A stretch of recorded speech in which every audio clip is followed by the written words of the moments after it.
Hey folks, today we're going to take a look at a game that is currently seeking funding on Kickstarter. That game is called Monsterology, and it's from the designer Andy Lubershane.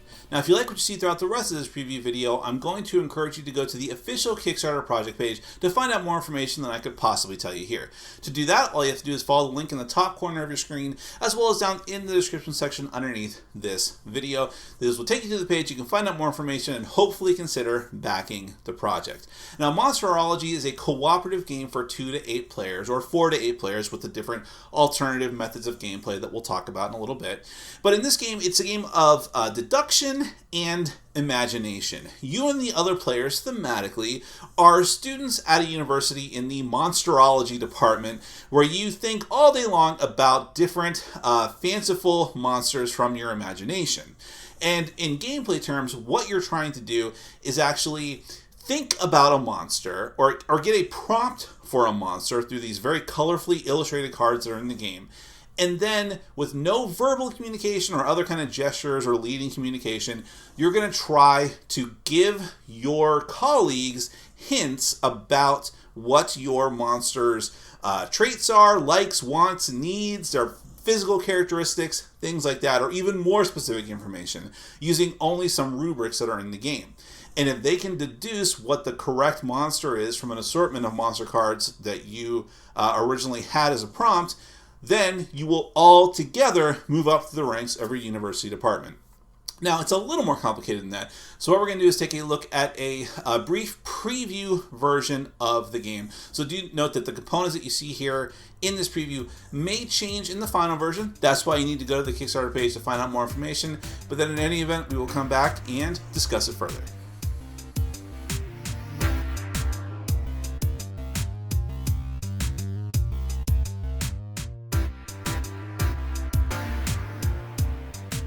Monsterology is a cooperative deduction and imagination game for 2 to 8 players. Each player is a student of imaginary monster studies, plumbing the depths of their mind to come up with a unique monster with its own specific traits. When it's your turn to be the subject of the experiment, you'll try and describe a specific monster illustration that only you can see without saying anything, only choosing traits or skills on a rubric for your colleagues to see. Then your colleagues will have to guess which one of an assortment of monsters was the one you originally had in mind. If they can successfully do this, your entire team will move up in the ranks of Monsterology at the department of your university. Set up the game by first shuffling the deck of monster cards and putting it within reach of all players. Every one of the cards in this deck shows a different colorful illustration of a monster with no other information.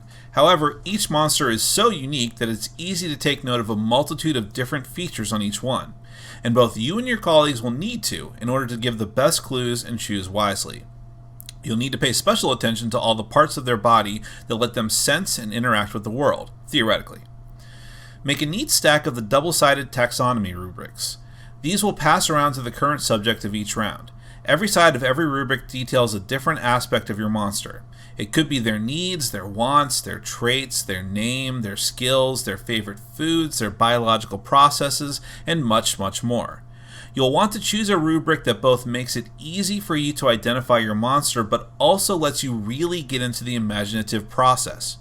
Some are more or less suited for younger players as well. The only other components are the taxonomy tokens, which you will use to mark the different aspects of your monster on those rubrics. Choose a player to be the first subject, either randomly or by choice, and give them the tokens to begin the game. Monsterology takes place in rounds, with a different player being the subject every round, going clockwise. The first thing the subject does is take the stack of taxonomy rubrics and choose one to place in front of them, on the side of their choice. From now until the end of the round, the subject may not speak, gesture, or take any other kind of leading action besides placing tokens on the chosen rubric.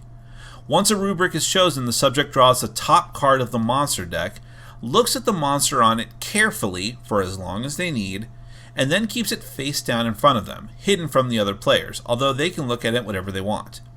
This is the subject's imaginary monster for the round, that they will be trying to identify to the other players using only the chosen rubric. After contemplating the nature of the monster, the subject then has to use their tokens to select the different aspects of the creature, according to their own opinion and imagination. Different rubrics work in different ways. Some are ratings from 1 to 5, signifying low to high. Others are choices, where you select specific options, and usually 3 of those. Still others are ranges, to signify opposite or balanced values. There is no correct or wrong answer on the rubrics, and the subject can place the tokens in any order they like, so long as they are eventually placed and so long as the subject is silent during the process. When finished, the subject will draw a number of additional monster cards from the deck equal to the group's current Monsterology program rank. They start at rank 2, and hence the subject will draw 2 cards. But with each success the group has, their rank will grow, and the number of cards they'll have to draw will also increase. This is important, because next, the subject will take these new cards and shuffle them together with their originally drawn monster card. The other investigators will then take that shuffled pile of cards and flip them face up on the table, as well as move the rubric around so that they can clearly see the subject's choices for the round. They now must choose which one of the monsters they believe is the original monster the subject drew and tried to classify on the rubric, with no help from the subject at all. They can take as much time as they need, or you may consider starting a timer for this. By the end of the discussion, the investigating students must unanimously agree on a choice. When they've done so, they will all point at the same monster card.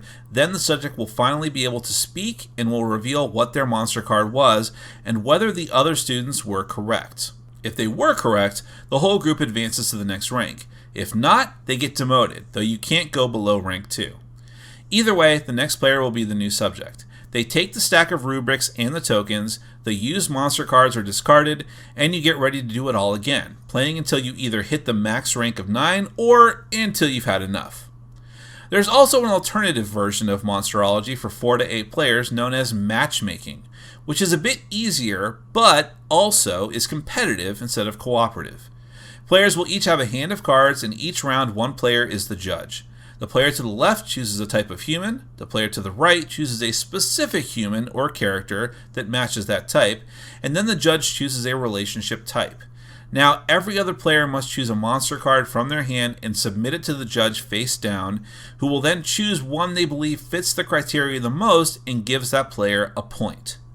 Another version of matchmaking is better for younger players, and instead has the players matching up monsters from their hand that match up to certain prompts like feelings, activities, foods, etc., and not specific humans. It's less about scoring points and more about having them express themselves through their chosen monster cards. But any way you choose to play, that is Monsterology.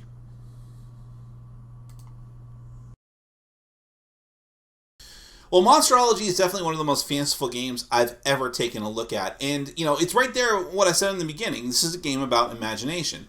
Yes, there are core gameplay elements to it, the deductive parts of it, and how you have to draw the cards and specifically choose from the chosen rubric, which you choose first before you draw your monster card. So, there's a little bit of challenge there. But it still comes down to the subject's imagination and how well they are able to get to both connect the choices on their rubric to their chosen monster card and vice versa. But then, because it's a cooperative game and you're all going to succeed or fail as one, getting the other players at the table to understand what you mean by the choices you made on your rubric, and then using that information, hopefully, to choose the right monster card in the end of the rounds. And that's easier said than done. And a lot of the game, it's not just knowing the other players at the table. It's knowing them and then being able to choose things on your rubric based on that. But do you even want to do that? Because it's easier to get into the imaginative process without having to worry about that, and just hoping that the other players at the table can kind of go along for the ride and get into your head and start imagining the monster in the same way. So that's kind of where the strategy of the game mixes with the imagination of the game in an interesting way. And of course, it's helped along quite a bit by the fact that the monster cards are not just just written out descriptions. They are actual, fully fleshed out, colorful, unique, and highly detailed monsters on each of the cards. And there's a ton of them, without even adding any potential expansion content in the future, which would be very easy to do.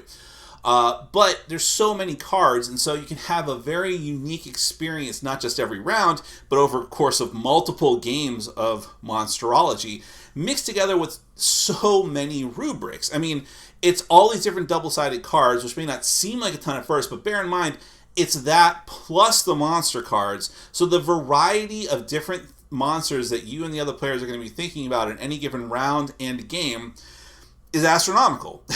So, and over the course of multiple rounds, multiple games, maybe you can learn a little bit about how the other players you're playing with are thinking, and how they can learn stuff about you, and so on. And then, it's not that the game will get easier, but you're all going to be more collaborative in this imaginative process.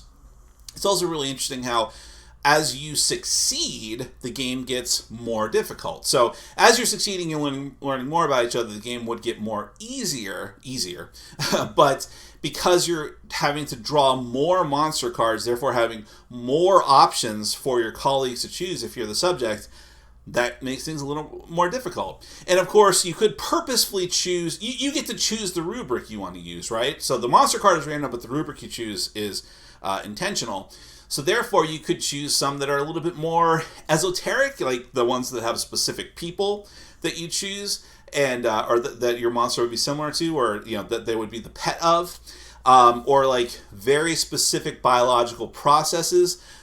There's ways that you can intentionally make the game both more interesting, but potentially more difficult depending on the group of people that you're with and the monster card that you have. Although again, you choose the rubric first, then the monster card. And of course, as I mentioned in the previous section, there's different ways to play the game. There's the matchmaking way. There's ways for younger players as well. So in a game like this, it's a game about imagination. So you have a lot of flexibility with what you do with those monster cards. But on the other hand, there are a lot of games out there that probably leave it too much to your imagination, and there isn't enough quote-unquote game to the game.